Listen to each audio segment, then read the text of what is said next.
Growing up in suburban Massachusetts, my family looked picture perfect from the outside, but behind closed doors, there was an unspoken hierarchy where my older sister, Lauren, ruled as the golden child, and I, Emily, simply existed in her shadow. Lauren, now 42, had always been the center of my parents' universe. Every wall in our house was covered in photos of her accomplishments, trophies, certificates, even a newspaper clipping from when she won a regional spelling bee in middle school. My achievements? Tucked away in a drawer, forgotten. I still remember my 10th birthday. I came home from school, excited, only to find that my parents had forgotten to buy me a cake. Instead, they tried to pass off a leftover slice from Lauren's high school graduation party, a cake that still had her name on it in frosting. I laughed it off back then, but that moment stuck with me. It set the tone for the years that followed. In high school, I learned not to expect recognition. When I won a local art competition, my parents barely glanced at the certificate before launching into a conversation about Lauren's latest debate team victory. When I made the honor roll, my mother said, "That's nice, dear," before reminding me that Lauren was busy touring prestigious universities. Even our possessions reflected our family's priorities. Lauren had the latest gadgets, stylish clothes, and brand new supplies for every school year. I, on the other hand, got her cast-offs an old violin that was too big for me, outdated textbooks, and clothes that never quite fit. When I asked for a properly sized violin, my mother sighed. "We already spent so much on Lauren's piano lessons this year. Just make do." By the time college rolled around, the favoritism was no longer just emotional, it became financial. My parents paid for Lauren's tuition at an elite university, even taking out loans to cover her expenses. When it was my turn, "We're still paying off Lauren's student loans," they said. "You'll need to figure out the rest on your own." So, I worked 2 part-time jobs while studying at a public university, often dozing off over my textbooks. Meanwhile, Lauren landed a cushy job through one of my parents' connections. 7 years ago, she married her husband, Mark, and my family's obsession with her somehow deepened. For an entire year, our household revolved around her wedding. My parents took out another loan for her extravagant ceremony designer dress, 5-star venue, a guest list of 300. I was expected to be her maid of honor, manage bridal showers, plan the bachelorette party, and be on call for any last-minute emergencies. When I admitted that I was struggling to juggle everything with my full-time job, my mother scolded me. "Don't be selfish, Emily. This is your sister's special time." Then the twins arrived, and my role shifted yet again. My parents drained their savings to help Lauren and Mark buy a house near them. The same savings they had told me they couldn't access when I needed financial aid for college. And just like that, I became the designated babysitter. It started with small requests. "Could you watch the boys for a couple of hours?" But quickly turned into a weekly, then daily obligation. My parents saw no issue with this. "This is what family does," they'd say. Lauren and Mark simply assumed I'd always be available. The twins, now 7, were adorable but exhausting.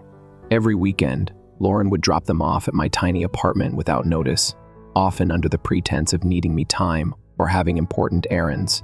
I had no social life, no time for myself. And when I tried to set boundaries, my family accused me of being selfish.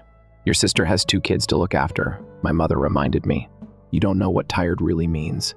Recently, I received an offer for a promotion at work.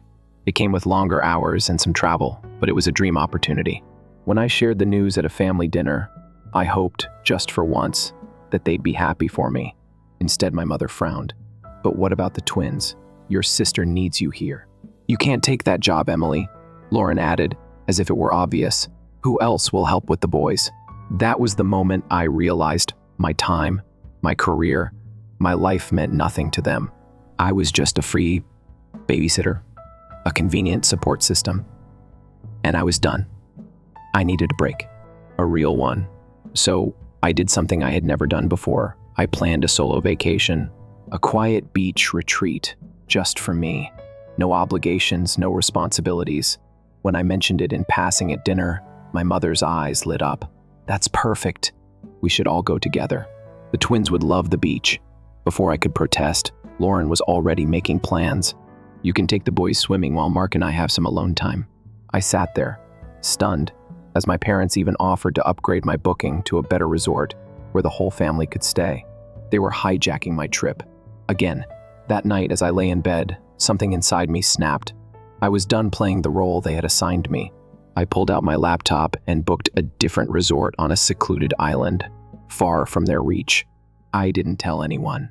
I started secretly preparing, packing in small increments, making sure my work emergency fund was available, and even disabling location sharing on my phone. At the airport, they'd think I was heading to Florida with them, but as they boarded their flight, I'd be on my way somewhere else entirely. For the first time in my life, I was putting myself first, and I couldn't wait. The morning of the trip, I felt an unfamiliar sensation excitement. Not the forced kind I had to fake at Lauren's endless celebrations, but a real, bubbling thrill in my chest. I had packed light, a single suitcase, carefully zipped the night before, hidden in my closet so no one would suspect anything. My flight was booked, my escape route mapped out. All I had to do was act normal until the last moment. At the airport, my family bustled around, completely unaware. Lauren was barking orders at Mark, who looked exhausted, juggling the twins' endless demands. My mother was fussing over travel details, and my father was making small talk with a stranger about the best Florida golf courses. They barely noticed me. That made it easier. I had chosen my moment carefully. As they lined up to check their bags, I gave a casual wave. "I'll be right back. I just need to grab some coffee." No one questioned it. Why would they? I was the reliable one, the responsible one. They had no reason to suspect anything. I walked away calmly, my heart pounding harder with each step. Instead of heading toward the cafe, I veered toward my own gate, one that would take me far away from their plans. A different plane, a different destination, a different life. When I reached my gate, I dared to glance at my phone. The family group chat was filled with mundane messages about boarding times and meal preferences. Nothing about me yet. I had done it. I was free. As I stepped onto the plane, a strange mix of emotions hit me. Relief, exhilaration, and if I was honest, a bit of guilt. But that guilt wasn't enough to turn back. For the first time in years, I wasn't sacrificing my happiness for them. And that was worth everything. My destination was perfect. A quiet island, tucked away from the chaos of tourists. No screaming kids, no family obligations, just sun, sand, and silence. When I arrived at the resort, I let out a breath I hadn't realized I was holding. The air was thick with the scent of salt and coconut, the kind of paradise I had only ever seen in travel magazines. This was my trip. I checked in under my own name, savoring the moment. No one asking me to carry extra bags, no twin-related emergencies. Just me, my suitcase, and the entire week stretching out like an untouched canvas. The room was stunning white linen sheets, an ocean view, and a balcony perfect for watching the sunrise. I didn't even bother unpacking. I kicked off my shoes, sank into the plush bed, and for the first time in what felt like forever, I exhaled. No schedules, no responsibilities, no demands, just me. It took them exactly 2 hours to notice. The first text came from Lauren. "Where are you? We're boarding." Then my mom, "Emily, are you okay?" Then the flood. "Emily, where the hell are you? The boys are crying. This isn't funny. How could you do this to us?" I turned my phone off. For the first time in my life, I ignored their chaos. Instead, I grabbed a towel, slipped into my swimsuit, and walked straight to the beach. The ocean stretched endlessly in front of me, waves lapping against the shore in a soothing rhythm. I let the warm sand slip between my toes and smiled. I had done it. I had really done it. And for the first time in a long, long time, I felt like me. For the first 2 days, I felt like I was in a dream. No alarms, no urgent texts, no responsibilities, just the rhythmic crash of waves and the quiet hum of distant conversations from other travelers. I swam in the crystal clear water, napped under a shady palm tree, and read an entire book without interruption. It was bliss, but damn guilt has a way of creeping in. By the third morning, I reached for my phone before I could stop myself. A mistake. I turned it on, and within seconds, the screen flooded with missed calls, messages, and voicemails. Over 300 texts. My family had gone from confused to furious. "Mom, Emily, I don't understand what's happening." "Where are you?" "Lauren, you are a selfish, inconsiderate brat." The twins are devastated. "They won't stop asking for you."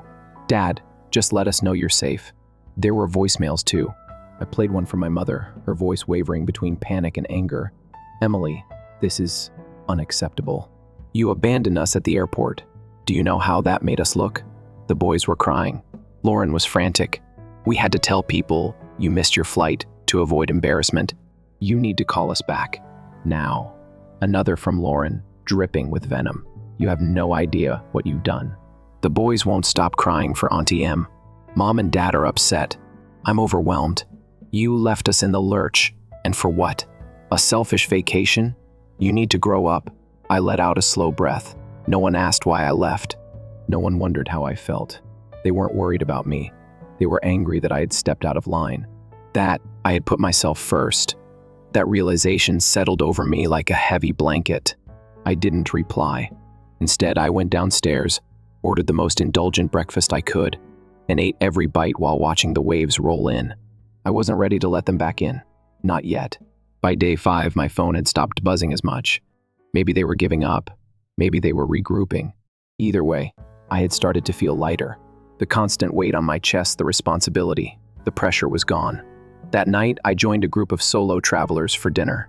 We ate under string lights on the beach, sharing stories, laughing, clinking glasses filled with rum cocktails.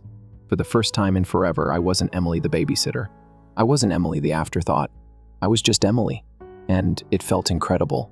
On the 6th morning, I woke up to a single text from my father. "Emily, please, just let us know you're safe." My father had never been the most expressive man. He had spent my entire life echoing my mother's words, backing up Lauren's needs, staying quiet when I needed him to speak. But this message, this was different. I hesitated, then typed back, "I'm safe. I'll reach out when I'm ready." It was the first time I had ever set a boundary with my family. I turned my phone off again and went to the beach. And for the first time in my life, I didn't feel guilty. I had expected some peace after sending that message, a pause in the chaos, maybe even an attempt at understanding. I should have known better. By the time I turned my phone back on 2 days later, the storm had only grown. My mother had escalated from guilt trips to full-blown rage. "Mom, Emily, we did not raise you to be this selfish. You have humiliated this family.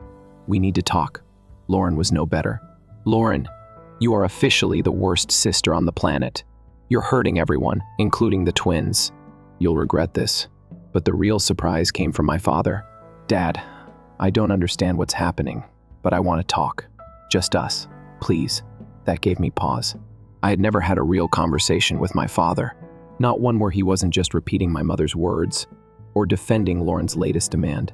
If he wanted to talk, maybe, just maybe, he was starting to see what I had seen my whole life. So, for the first time since my escape, I made a choice. I called him. He answered on the first ring. "Emily?" His voice was cautious, almost hesitant. "I'm safe," I said, getting that out of the way first. "I told you I'd reach out when I was ready." A long silence. Then, a sigh.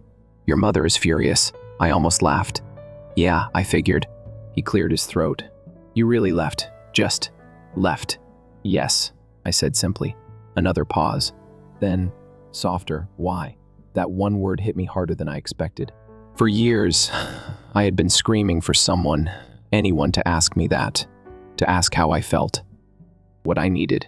And now, here it was. So, I told him.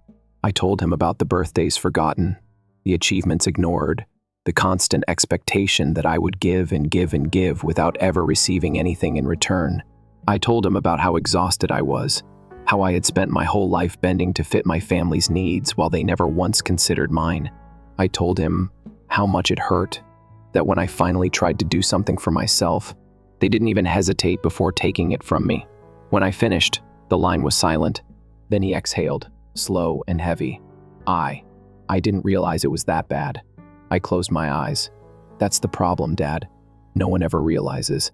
Another silence, but this time, it wasn't empty. It was full of something I had never felt from him before understanding. Finally, he spoke. "I can't fix the past, Emily, but I want to understand. I want to do better." I swallowed hard. "Then start by not trying to pull me back in." "I'll try," he said. And for the first time, I believed him. The next few days felt different, lighter. I still had no intention of rushing back to my family, but for the first time, I didn't feel like I was running away. I was walking towards something new. I spent my last night on the island watching the sunset, feeling the warmth of the sand beneath me.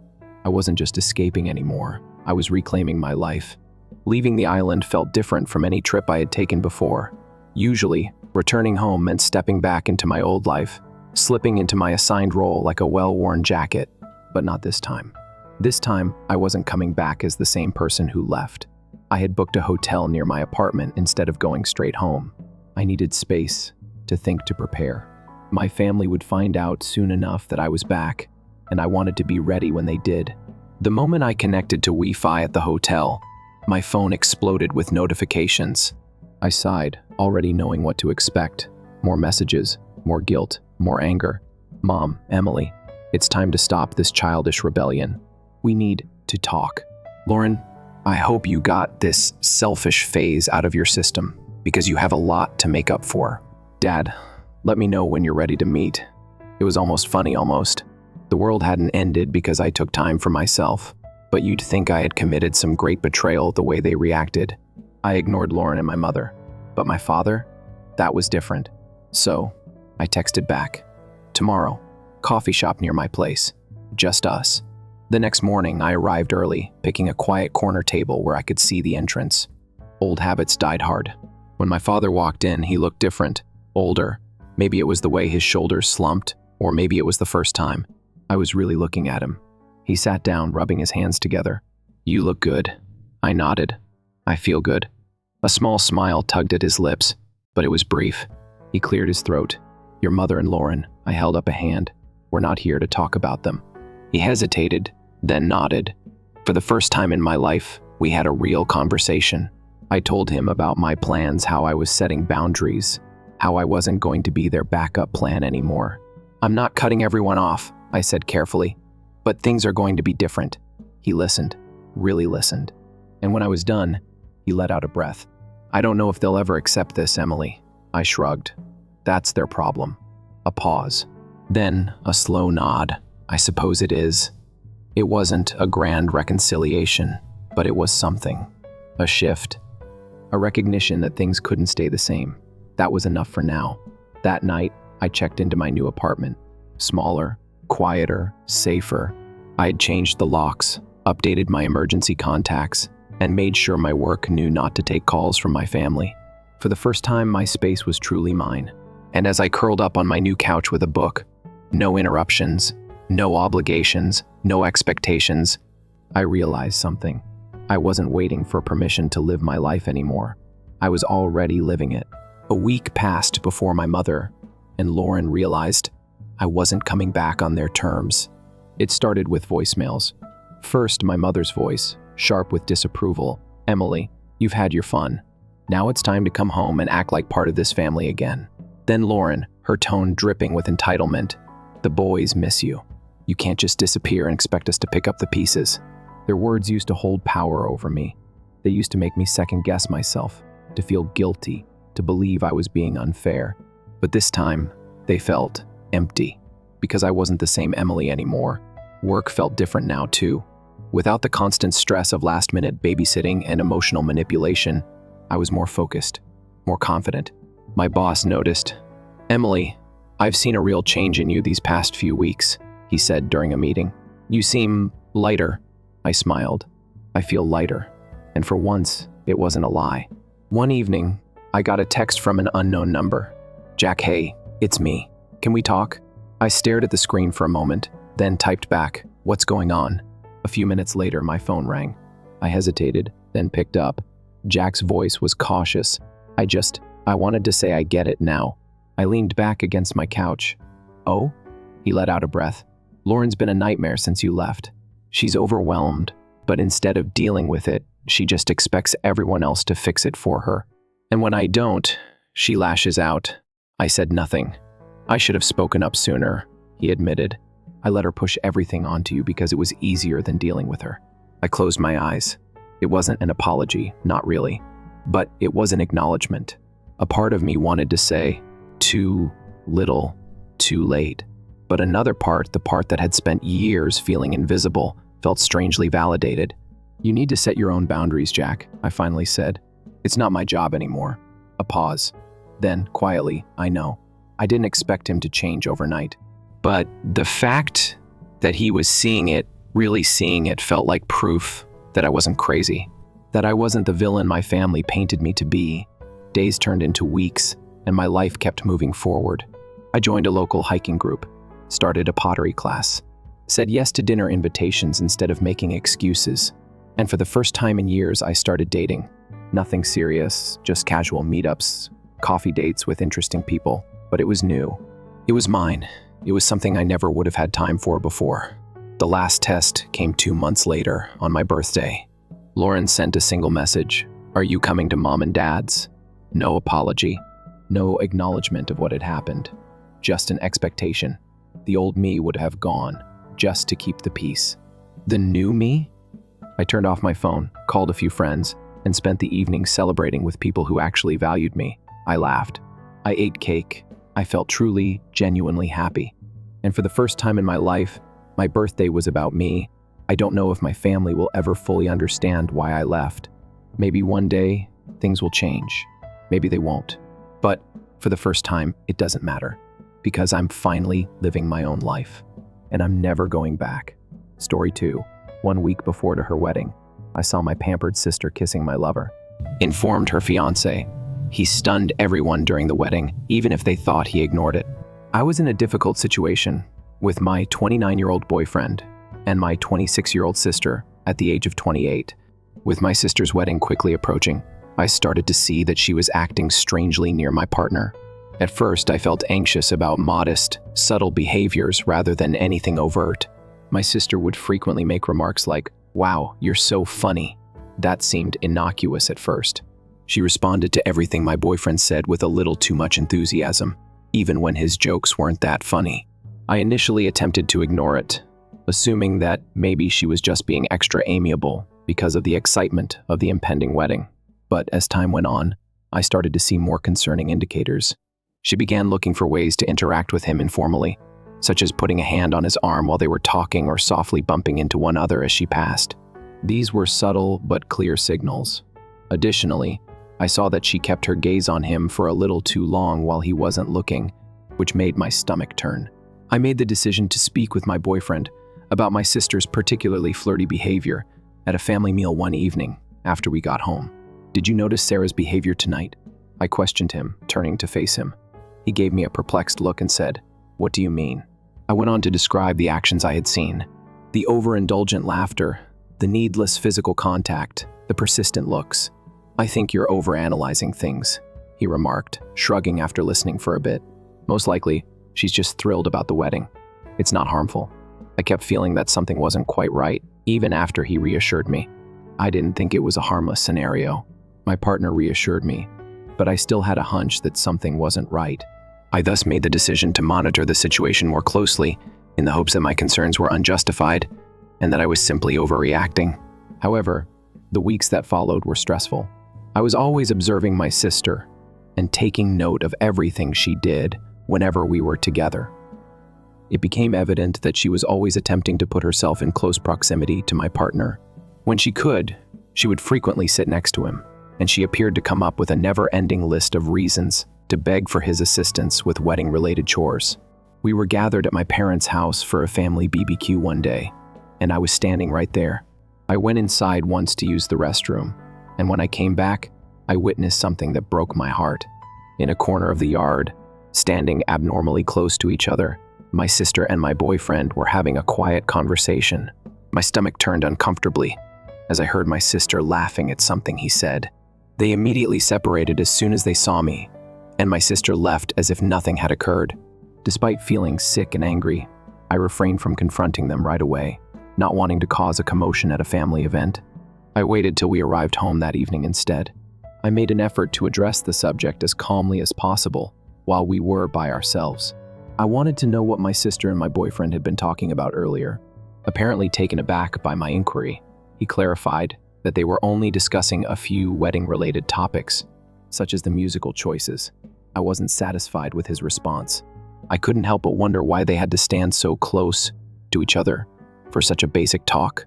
With a visibly irritated sigh, he attempted to brush off my worries, insisting that my sister was only being nice He reassured me once more that nothing was happening. However, at this moment, I was unable to suppress my emotions any longer. My sister was literally throwing herself at him, and he was doing nothing to stop it, so I vented my fury.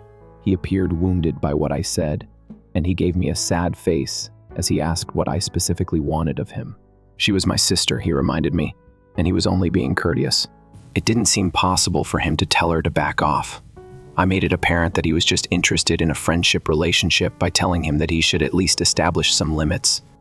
However, he maintained that he had no interest in her, and that there was nothing to explain since I was imagining issues that didn't exist. We were both upset and confused of what to do next, as our talk ran in circles, since neither of us was open to hearing the other side. It was obvious that our talk was going nowhere after we argued for some time, without coming to an agreement. No matter how hard I tried, I couldn't convince my lover to realize what was so painfully evident to me, that I was just hallucinating things. Ultimately, with the problem still unsolved, we both went to bed feeling irate and dissatisfied. It wasn't until the next day that I knew I had to face my sister. Avoiding the problem was obviously just making it worse. I so made the decision to give her a call and ask if we could get coffee together. She consented without hesitation. We agreed to meet in a little cafe close to her flat, and her voice was upbeat and apparently unaffected by my mounting worries. I was anxious when we first met. As I mixed my coffee, my hands shook a little. In contrast, my sister was in a good mood and spoke excitedly about her wedding preparations. The fact that she appeared to be totally unaware of my distress simply made things more challenging for me. I listened to her ramble for a few minutes before realizing I could no longer contain myself. My voice reflecting the severity of what I was going to say, I cut her off in the middle of her sentence. I informed her that we had an important matter to address. Taken aback by the abrupt change in tone, my sister gave me a startled glance and inquired as to what was wrong. I started to explain after taking a big breath to regain my composure. I informed her that I felt uncomfortable with the way she had been acting around my partner and time. I talked about the things that had been upsetting me for a while, the flirtation, the casual touches, and the lingering glances. I made it clear that she had to change her conduct. I saw her face change as I talked, displaying a variety of emotions. There was astonishment at first, followed by perplexity and rage. She insisted on knowing what I was discussing, adamantly disputing any flirtation she may have had with Tom. I insisted that she had been doing just that, and I wouldn't back down. Whether she understood or not, I told her that what she was doing was not only improper, but it was also really upsetting me. She laughed in response. She told me I was being silly, but it was hardly a real one. She dismissed my worries by claiming that she was only being polite and that Tom was almost family. But I could see that this chat had touched a chord, because her remarks didn't really help to diffuse the tension between us.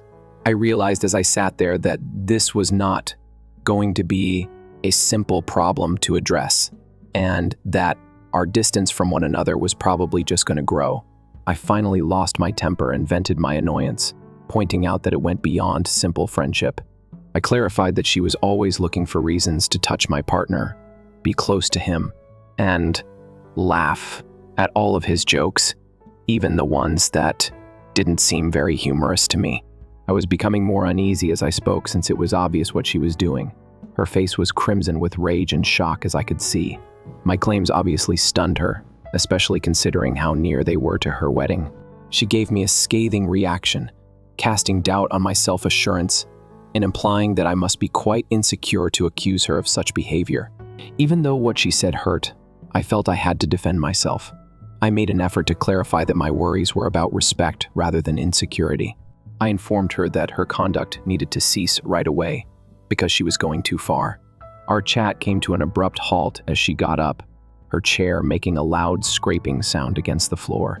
She proclaimed that she would not sit there and listen to what she saw as baseless and hysterical charges.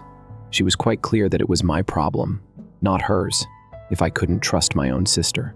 She then raced out of the cafe, leaving me feeling conflicted and alone. I started to doubt myself and felt terrible. Was I overreacting? Was I only being suspicious? My partner saw right away that something wasn't right when I got home. I told him about my recent talk with my sister when he inquired what had happened, as I explained the specifics. I could see his face getting more worried. After I was done, He sighed deeply and said he felt I had made a huge error. With Sarah's wedding approaching, he was concerned that she would suffer severe emotional harm. "Do you feel defensive?" If he was siding with her, I asked him. Despite his rapid assurance that he wasn't picking sides, he said he didn't think Sarah had been flirting with him, even if she had, which he didn't think was plausible. He felt that the best way to handle the matter was not to face her so directly. I was left feeling even more torn by his remarks, wondering if I had made the correct decision. I couldn't resist asking as tears started to form in my eyes. What was I to do, therefore? Simply disregard it? My voice betrayed my sadness and irritation. My partner came over and put his arms around me tenderly, after noticing how upset I was. He made the suggestion that I may have handled things better, that I might have discussed it with him more beforehand, or that I might have approached Sarah in a less combative manner. He said that now that everything had happened the way it did, Sarah was probably angry with us both, and that this would ruin her wedding, making things seem so uncomfortable. Overwhelmed, I withdrew from his hug and asked him a question. I'm solely to blame for this. I had to know whether he really thought I was too responsible for the state of affairs. He let out a long sigh, obviously having trouble putting it into words, and clarified that he didn't want to hold me exclusively responsible. He did, however, believe that I could have overreacted and allowed my feelings to control me. After some time, it became clear that we would not be able to come to an agreement. Our viewpoints were obviously different, and neither of us appeared eager to completely comprehend the others. I was left alone with my whirling doubts and thoughts, until he finally made the decision to go to bed. There was tension in the days that followed. My sister and I had become painfully distant because she had completely stopped talking to me. After noticing Sarah's concern, my parents phoned me to ask why she was so unhappy. I made an effort to clarify the circumstances, but based on their answers, I could see that they too thought I had overreacted. I became more and more unsure of what to do as the wedding day approached. My role was to serve as a bridesmaid, a crucial duty that suddenly seemed more like a chore. Even whether Sarah still wanted me to be a part of her special day was uncertain to me. However, my boyfriend was still invited, and he proposed that we both go to demonstrate that there was no animosity. However, I felt physically uncomfortable at the idea of witnessing my sister go down the aisle, knowing how sad and furious she was. Everything had turned into a twisted mess, and I had no idea how to sort it out without making things worse. I called Sarah many times, but she didn't pick up. I apologized and said we should have talked in my voicemails, but she never returned my calls. I even went to her apartment, but she shut the door. I wasn't persuaded, but as the wedding day approached, my anxiousness increased. My boyfriend insisted that I let go and that everything will work itself out. When I arrived at the wedding in my dream, everyone turned to gaze at me while pointing and whispering. I awoke trembling icily. Update. After my altercation with Sarah, things became worse. When she brought up my accusations with our mother, she got quite angry. She yelled at me over the phone about how selfish and anxious I could be just before Sarah's wedding. "How could you accuse your own sister of that?" she yelled. I attempted to express my point of view, but she refused to listen. She suggested that I apologize to Sarah and take immediate action to resolve this issue. Our family was under unbearable hardship. Sarah still stays away from me. My parents are also offended at the moment. I became even more unhappy and agitated when my partner, Tom, insisted that I was exaggerating. A week before the wedding, I went to my parents' house to attempt to make things right. As I reached the front door, I heard quiet conversations coming from the side of the house. I walked curiously to the garden and paused in wonder at what I saw. Sarah and Tom were ensnared in a passionate embrace, partially hidden behind a large plant. They gave each other a strong kiss. Tom's waist was encircled by Sarah's legs. Under her top was his hand. They didn't even notice me standing there since they were so engrossed in one another. I felt like someone had punched me in the gut. I was unable to move or speak for a minute as all the breath left my lungs. A strong sensation of rage and betrayal swept through me as the truth of what I was seeing started to set in. I started shouting because my emotions got the better of me. What the heck is this? The intensity of what I was experiencing made my voice shake. The response from both of them came instantly.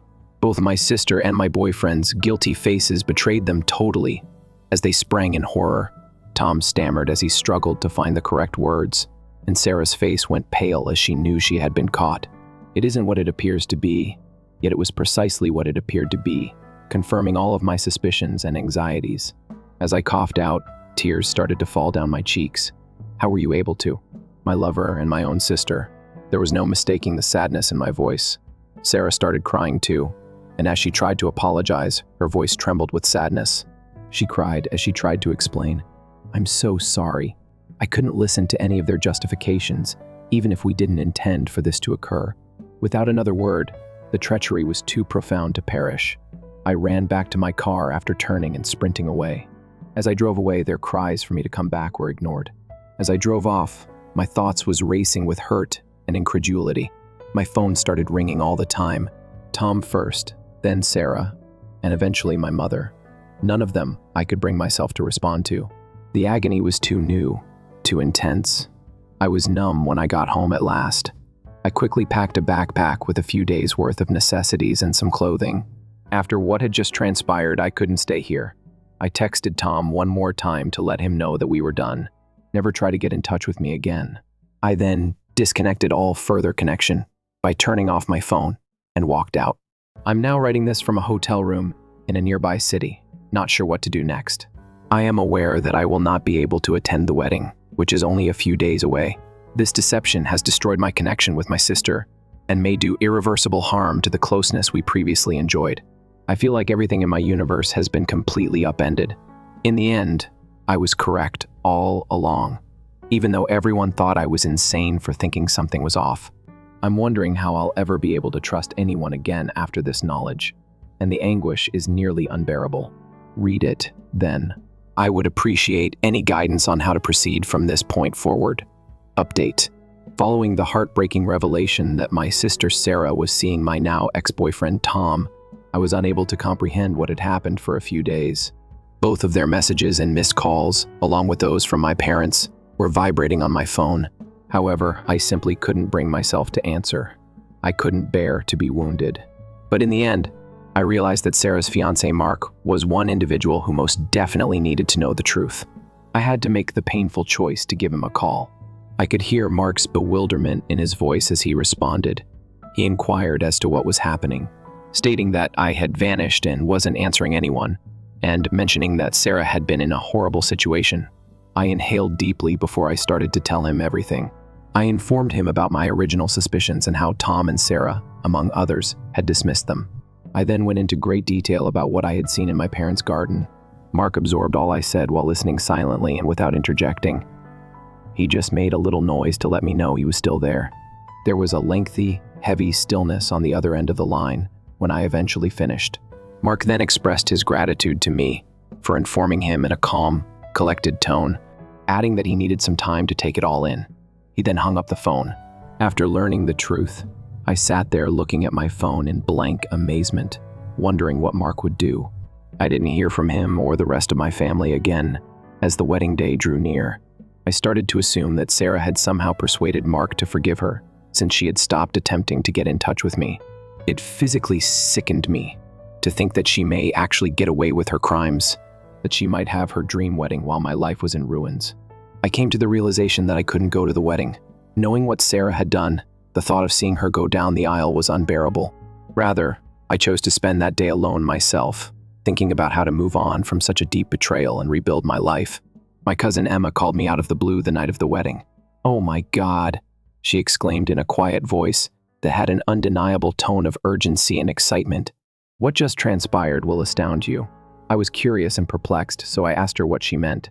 Emma immediately launched into her narrative, describing what had happened. At first, she explained, everything had appeared normal. Mark had been waiting for the ceremony to start at the altar, and Sarah had looked gorgeous in her wedding gown. However, Mark had suddenly come up and declared that he had something to say when the vows were timed. As Emma described the scene, my heart started to rush. Mark publicly announced that he was unable to carry out the wedding.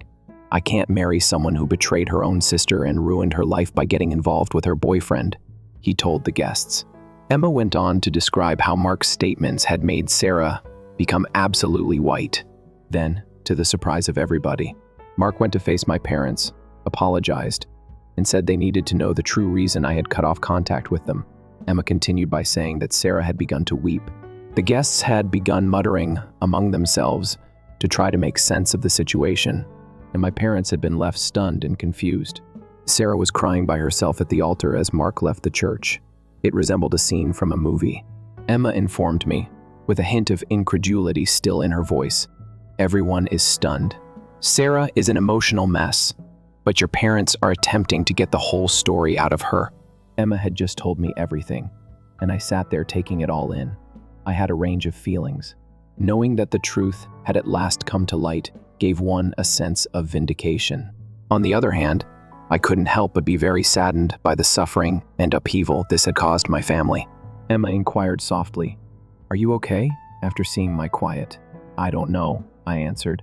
To be honest, I never intended for it to wrap this way. I spoke with Emma for a little while longer before hanging up and sitting quietly trying to make things right. But at what cost? The facts were out. Sarah and I lost our friendship. After my breakup with Tom, my entire family was in disarray. I realized that while the truth was now unmistakable, it did not immediately make things right. For the first time since this whole process began, I felt a little relief. But there was still a long way to go before I could heal and restore trust. At least now I could start moving forward, without the burden of unspoken realities holding me back, in terms of what comes next. Though I am aware that I will ultimately have to face my family, I am unsure. I am now taking each day as it comes. If nothing else, this experience has taught me the importance of trusting my instincts and standing up for myself, even when others doubt me. To everyone who has supported me along the way, thank you. Remember that your words of support mean more to those in similar situations than you may ever imagine. Trust your instincts, and don't let anyone deceive you into doubting your own feelings. I appreciate you watching. Please click the notification bell if you haven't already, in order to receive updates on additional, startling, real-life stories that are happening in your area. Story 3. Because I married before my ideal sister, my parents did not attend my wedding. After 4 years together, their idyllic family image is now coming apart. With the exception of my parents and my sister Marlene, who is 35, I, at the age of 32, was married 8 months ago. Everyone attended the wedding. My sister and I have never really gotten along, so I wasn't too surprised by her absence, but my parents' choice to forego the event was shocking. But I should have expected that given our history. I'll tell you a little about the dynamics of our family.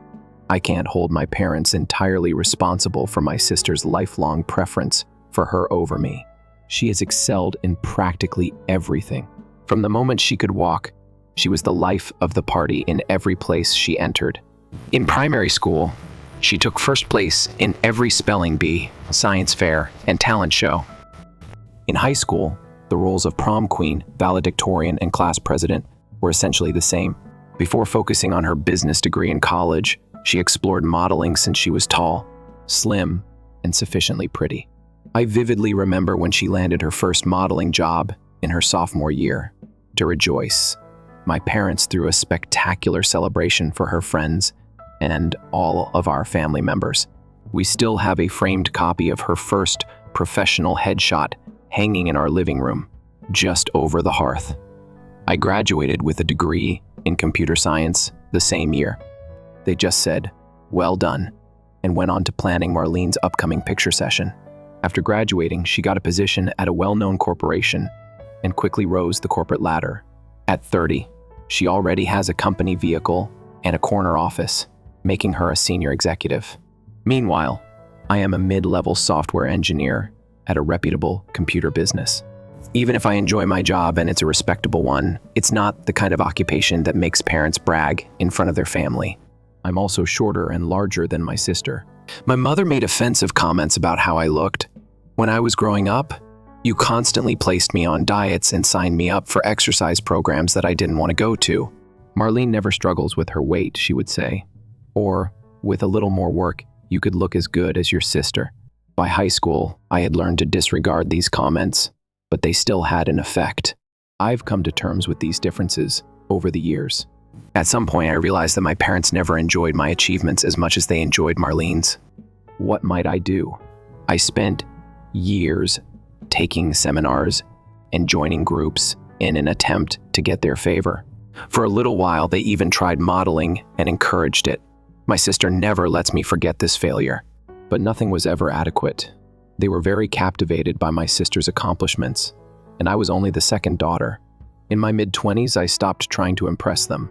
I focused on building relationships with people that appreciated me for who I am, living my own life, and developing professionally on my own terms. Knowing that my parents were always worried about keeping up appearances has, to be honest, made things better since then.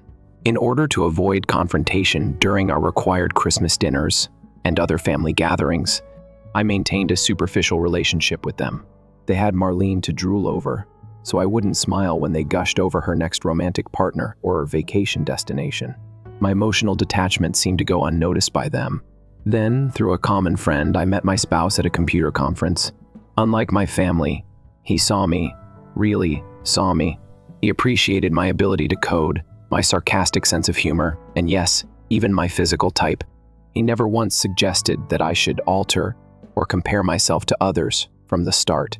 After 4 years of dating, while we were alone at home having takeout with our favorite TV playing in the background, he proposed to me. It was perfect. I informed my parents I got engaged last year, of course. Their answer ought to have been my first hint. There was silence. No congratulation. After asking whether I was sure I wanted to dive straight in, my mother suggested that I might want to be in better physical shape before the wedding. My father spoke very little. My husband saw their strange response during the engagement party, which I was too nervous to completely understand at the moment. They spent much of the evening in a corner, huddled over my mother's phone. Then my husband told me he had overheard them on the phone with Marlene, who was obviously weeping. They were discussing how they never anticipated Rebecca getting married first, and that this wasn't the original plan. Despite not even being engaged at the time, he heard in passing that there were a few little delays throughout the wedding preparation process. My mother was not interested in helping me choose a dress or venue because she had already created many wedding Pinterest boards for Marlene. All my mother said was that it was useful and fit my body. I felt beautiful when I picked out my outfit, a simple yet gorgeous A-line gown. I ended up doing most of the preparations with my future mother-in-law, who treated me like the daughter she never had. Together with my spouse, I went over and double-checked the guest list. Both traditional and internet wedding invitations were sent out to ensure that no one was left out. The email invites came with red receipts, so I know my parents got theirs. I discovered they hadn't RSVP'd, so I called, texted, and emailed them many times. When I asked my boys if they were busy and needed to check their schedules, they either ignored me or gave me misleading answers. I was too busy getting ready for the wedding to expend too much energy worrying about it. My in-laws were really helpful, helping with everything from floral arrangements to seating charts. Not even during my husband's sister's beautiful bridal shower was the painfully evident absence of my own family mentioned. The wedding day itself was lovely, despite the absence of my parents.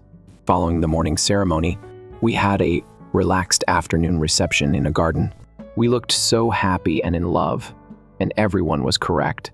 However, there were moments when their absence seemed like physical pain, like when I couldn't attend the father-daughter dance or saw the front row seats vacant. After the wedding and honeymoon, I looked for solutions. When I finally called them, they told me they had never received a formal invitation and that they were quite sad. Mom went on a long diatribe about how irresponsible I was, how she had always wanted to help plan her daughter's weddings, and how she couldn't understand why I would exclude them from such an important event. This confused me because I was certain that we had invited them in both ways throughout the conversation. I checked our records and confirmed that we had mailed them. The delivery of the actual invitations was also verified. They tried to gaslight me, but I didn't challenge them. I just apologized for the mistake and hung up.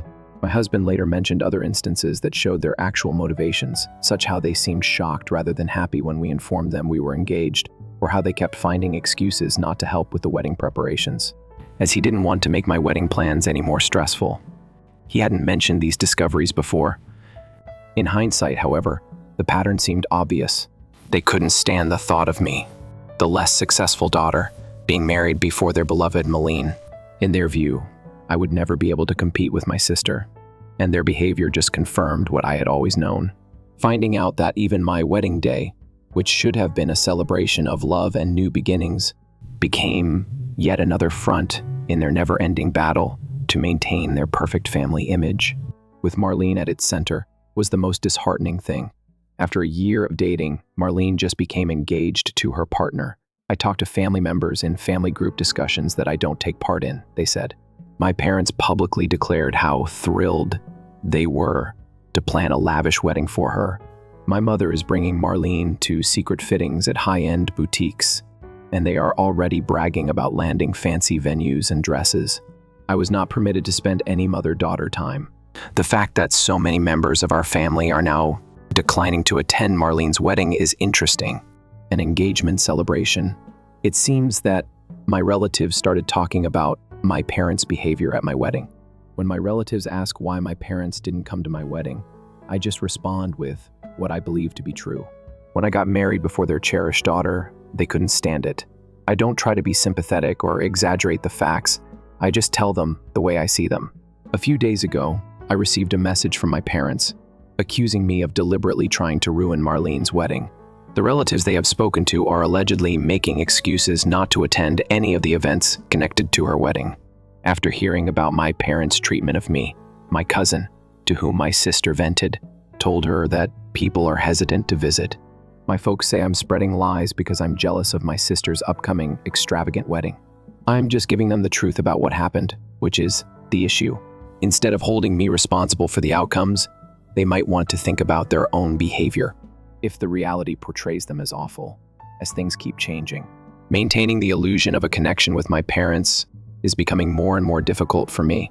I eventually realized that no matter what I accomplished, I would never be enough for them because of the way they behaved at my wedding. The worst part of my wedding is no longer their absence. It's accepting that I never had the supportive, loving parents I had always hoped for. Right now, I'm focusing on building a life with someone who truly values me for who I am. However, if anything significant changes, I'll keep you informed. First update, a lot has happened since my last post, which was 2 weeks ago. In the end, I decided to have a face-to-face conversation with my parents over their behavior at my wedding and their ongoing accusations that I spoiled my sister's special day. After reading your words of encouragement, I thought it was time to lay everything out. When I started receiving texts from them about their troubled family background. During our phone conversation, my parents immediately began accusing me of being envious of Marlene and orchestrating the whole affair. I took an action that I had never taken before. They expected me to agree with them, but I didn't. I told them, "You're right." Instead of defending myself like I typically would, I'm jealous. Not Marlene's accomplishments, not her job, nor her looks. You never even tried to show me the same kind of love and support that you've given her, and I'm jealous of that. The line was interrupted. Then my mother started saying that they had always treated us equally and that I was making this up. At that moment, something inside of me broke. Emotions that had been suppressed for years suddenly surfaced. Every birthday when Marlene's latest achievement overshadowed my own, I told them. Because Marlene's prom dress cost more than my entire year's worth of college textbooks, my mother canceled my high school graduation luncheon when she received a modeling callback. My father tried to interrupt me by saying I was exaggerating, but I persisted. I described how it was to see them spend years planning a fake wedding for my sister while ignoring my own. I explained how it hurt to see my parents' chairs empty and how my mother-in-law had to assist me with everything, from planning the wedding to shopping for clothes. Their response was instructive. Instead of embracing any of my arguments, they turned the tables on me. If you felt this way, why didn't you say anything? As though I hadn't made an effort to communicate with them for years. My mom was adamant. My father continued by saying that I was being unfair and vindictive by talking about these feelings with our family members. At that moment, my mother said something that finally made everything clear. "We never thought you would be so spiteful as to attempt to spoil Marlene's wedding," she said, "but we always knew you were insecure about her success. We didn't raise you like this." They couldn't even hear me, I realized.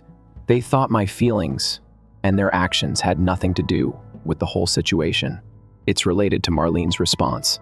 They cared less about the harm they had done to me and more about her upcoming wedding. For the first time in my life, I didn't try to improve the situation, not even during this conversation about their absence from my wedding. I didn't apologize or take anything back. Instead, I told them what was on my mind. On one point, "You're right, you reared me. You taught me that I would never be good enough, that Marlene's achievements would always be greater than mine, that maintaining your perfect family image was more important than how I felt. You didn't want to teach me this, but you also taught me that I deserved better than this. There was a lengthy silence before my father spoke. His tone was calm and composed as he talked. Perhaps we should quit pretending to be awful parents. We thought you would help us resolve this, since you have already decided that we are, and you clearly like watching us suffer because you are family. However, you have obviously chosen your own choices. My mother dealt the final blow. Maybe you just couldn't handle not being the focus of attention. Notwithstanding our constant efforts to treat you both equally. It's not our fault, Rebecca. Playing the victim was your choice. I didn't try to argue. Why would it be important? They had just confirmed what I had been saying. They couldn't acknowledge that they had anything to do with it. I just hung up and said goodbye, even throughout this final conversation. After the call, I was pleasantly surprised to feel comforted. Yes, there were tears, but they weren't the sloppy, tragic ones I recall from my childhood. They were tears of liberation. For the first time, I had said what I needed to say, without repressing my emotions or feeling bad about them. My spouse later noticed me sitting on our back patio, watching the sunset. Without a word, he took my hand and sat next to me. They won't ever change, will they? After some time, I asked him. No, but you have. Squeezing my hand, he said. And that's what matters. He's right. I've evolved. She is no longer the little child who desperately sought her parents' approval. The lady who emerged from that final conversation doesn't require their validation anymore. Holding out hope that my parents would change for the first time is more difficult than accepting that they will never be the people I need them to be. I don't give a damn about the family turmoil or the outcome of my sister's wedding. They now have to handle whatever comes up after I have my say. The strangest thing is that I feel like a weight I've been carrying all my life has finally been removed. Maybe I needed the capacity to stop aiming for love that should have come naturally, even though it's not the happy ending I had hoped for with my parents. Second update. After my encounter with our parents 3 days ago, things have taken an unexpected turn. Marlene decided to become involved in the drama, but her plan was a complete failure. Yesterday morning, I received a well-written note from my sister. It was clear from her text that she had become patronizing over the years. You were very improper in what you said to your parents. They have given us everything and supported us through every phase of our life. You can't just blame them for being bad parents because you're self-conscious about your own life choices.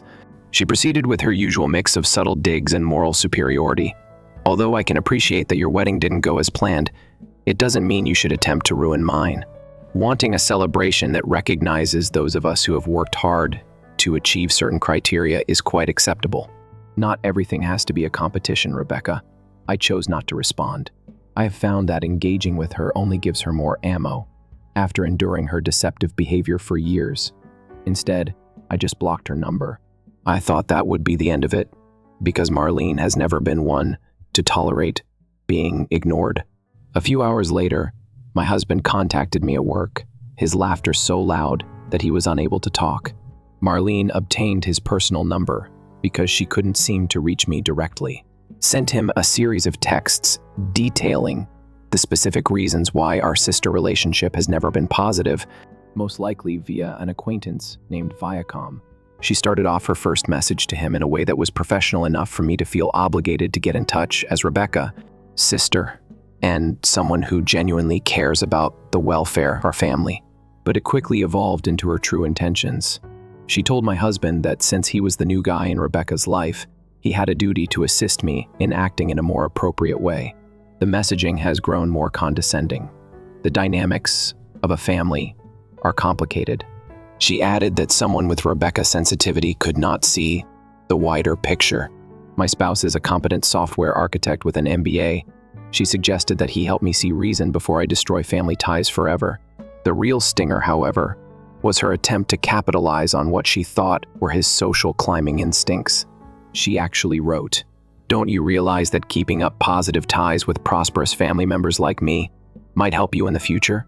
Rebecca has always been able to see through Marlene's facade, so her actions are only harming her own chances and, consequently, yours. My husband found her effort at manipulation amusing. He especially appreciated her assumption that he would be impressed in some way by her business rank or the possibility of networking possibilities. She truly doesn't know me at all, as he stated himself.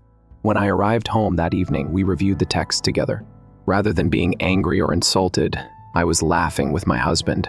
It was freeing to see Marlene's tricks revealed, especially when they were directed at someone who was completely unaware of them. This interaction taught me something important about my sister. Despite all of her accomplishments and success, she remains that insecure teenager who has to undermine others to feel better about herself. Her lack of knowledge about healthy relationships is evident in her belief that, once her direct approach failed, she could use my husband to dominate me. The most telling part was how quickly she shifted to attempting to turn my husband against me. That's exactly what she did in high school. When she couldn't bully me directly, she tried to incite my friends against me. Same tactics, different decade. Now that I have this new perspective, I can see how Marlene's behavior throughout our early years went beyond normal sibling rivalry. She worked hard to maintain her position as the beloved kid, often complimenting me and our parents on how much superior she was. Whatever I managed to do had to be overshadowed by her. She had to tell everyone I made friends with about my flaws. I react differently to her games now. I would have started to doubt myself after reading her texts.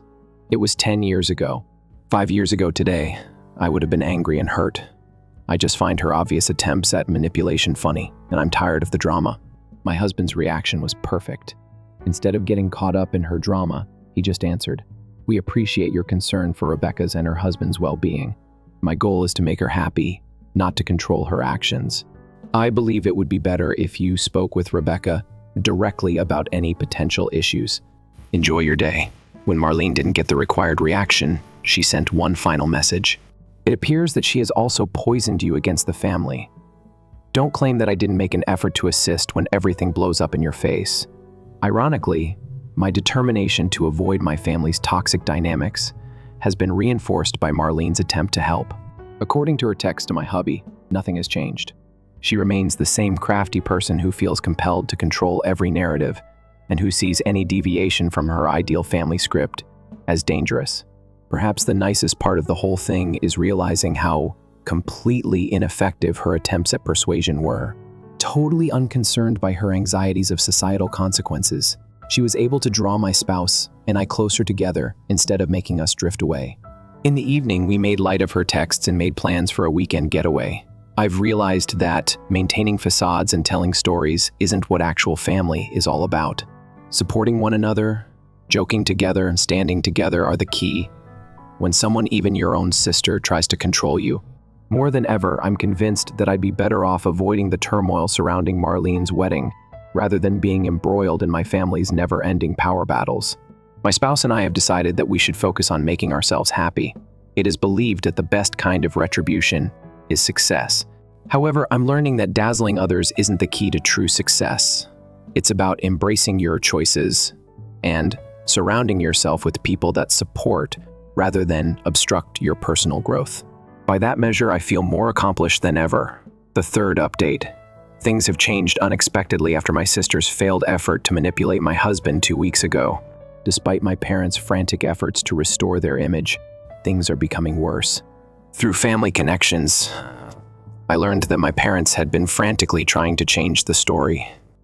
Because I'm jealous of Marlene's perfect wedding, they have started calling each family individually and accusing me of spreading false information. They say I'm only bitter because her wedding will be far more elegant and beautiful than mine was. In their latest story, I deliberately excluded them from my wedding so I could play the victim. It's amusing that they still use the same email addresses since the beginning of email and live in the same house they've had for 30 years. However, they claim that I delivered their invitation to an outdated physical location and email address. The good news is that they are utterly failing in their attempts to restrict the harm. Our relatives don't think it's true. In fact, several relatives have related first-hand stories of my parents' history of favoritism. An aunt told me that my mother had done similar things at family weddings before to make sure Marlene was the light of the party. The most satisfying development is how my extended family has responded to my parents' deception. Marlene's wedding has lost the backing of important family members, some of whom were supposed to play important roles in the occasion. The privileged area they were able to gain access to through familial ties could no longer be available to them. During a family gathering last weekend, schedule issues suddenly arose even for a family friend's premium clothing business. there was a tipping point. My mother apparently got irritated when someone foolishly asked about my wedding photos. Due to envy, she launched into a defensive diatribe, accusing me of trying to ruin the family and claiming that I had changed since being married. Her outburst didn't work. Beautiful. Numerous family members who were ignorant of the situation further damaged their already damaged reputation.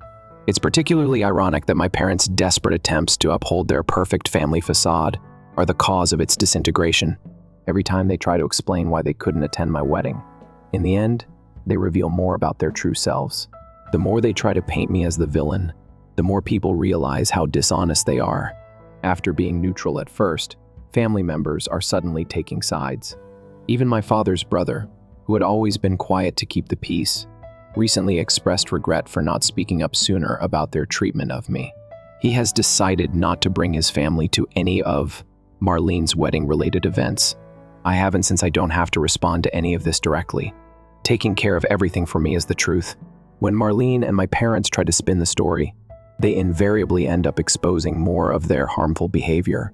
It turns out that all those years of keeping quiet and enduring their treatment in an attempt to maintain harmony was actually simply a means of condoning their behavior. My spouse used the greatest language when he expressed it. Over many years, they created a facade of the perfect family, but it was founded on partiality and emotional manipulation. It was going to collapse eventually. Personally, I'm doing better than ever. I don't have to stress over trying to please my parents anymore.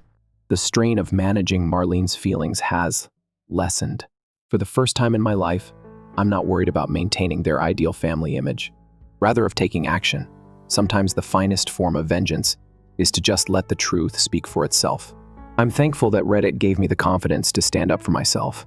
How much your advice and support have meant to me along this journey is beyond your comprehension.